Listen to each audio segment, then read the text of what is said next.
大家好，我是你們的番劇獵人玲玲。玲玲拆動漫，帶你看不一樣的動漫。今天咱們來聊聊2026年1月新番《飯而不精的我》被逐出了勇者隊伍第2集。廢話不多說，我們馬上進入正題。勇者小隊再一次裁員，直接裁到了大動脈。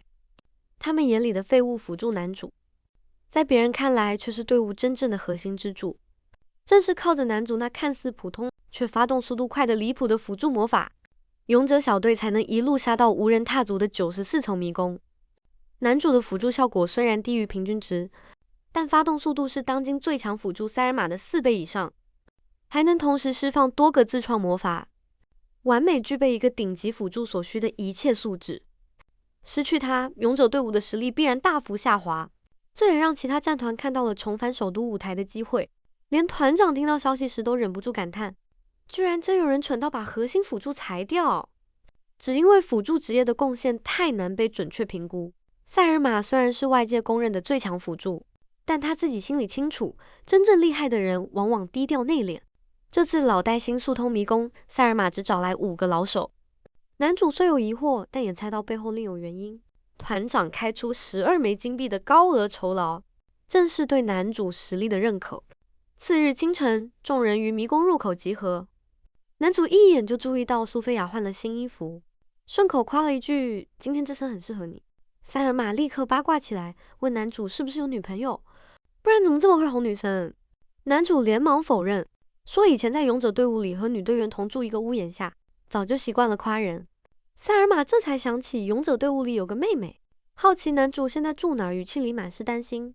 男主心裡直犯嘀咕。這姐們兒怎麼關心的這麼細緻？該不會想夜襲吧？為了不讓新人緊張，男主刻意保持距離。塞爾瑪讓他先跟着自己和妹妹去和其他老手會合。有塞爾瑪背書，老手們對男主的實力充滿期待。為了給新人鼓勁，塞爾瑪當眾宣布，這次請來了曾抵達94層的超級強者助陣，正是前勇者隊伍成員，比在場所有人都更了解迷宮的男主。新人們瞬間炸鍋，崇拜之情溢於言表。男主表面淡定，心裡卻在吐槽，這吹得也太誇張了。不過94層確實是他去過的。這次任務，老手負責帶新人安心探索。他被分到第10班，公認最有潛力，卻只有3人的問題兒童班。金毛海沃德自稱隊長，職業也是輔助，目標直指超越塞爾瑪。粉毛卡羅琳是回避型守衛者，不穿盔甲不拿盾，只靠速度閃避和雙匕首輸出，因為不想被魔獸碰到。雙馬尾蘇菲亞負責魔法輸出。3人個個天賦爆表，卻都帶着明顯缺陷。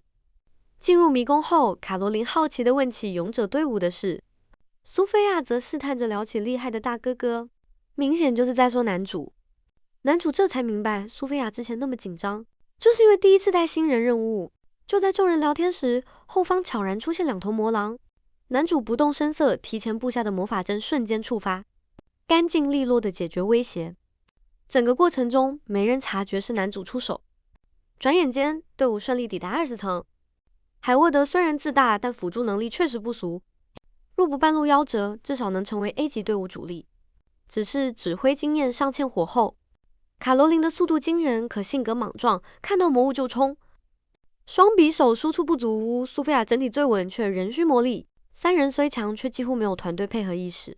老手們迅速解決20層頭目，第1天目標輕鬆達成。男主私下評價，3人潛力很高，但配合太差。尤其是卡羅琳的莽撞讓人擔憂。不過據說他已經比以前收斂多了。第2天一早，男主醒來發現大事不妙，自己被勇者隊伍開除的退隊儀式，被無良報紙添油加醋登上頭版頭條。正當他頭疼時，露娜突然出現在面前。作為隊伍裡唯一從始至終對他態度如初的隊員，露娜當年因家中急事不在，否則絕不會讓男主被趕走。她誠懇地希望男主能回隊，畢竟3人曾約定一起攻略迷宮。可男主還沒看報紙，對那所謂的約定早已不抱幻想。自從發小親手將他掃地出門，勇者隊伍就不再是他的歸處。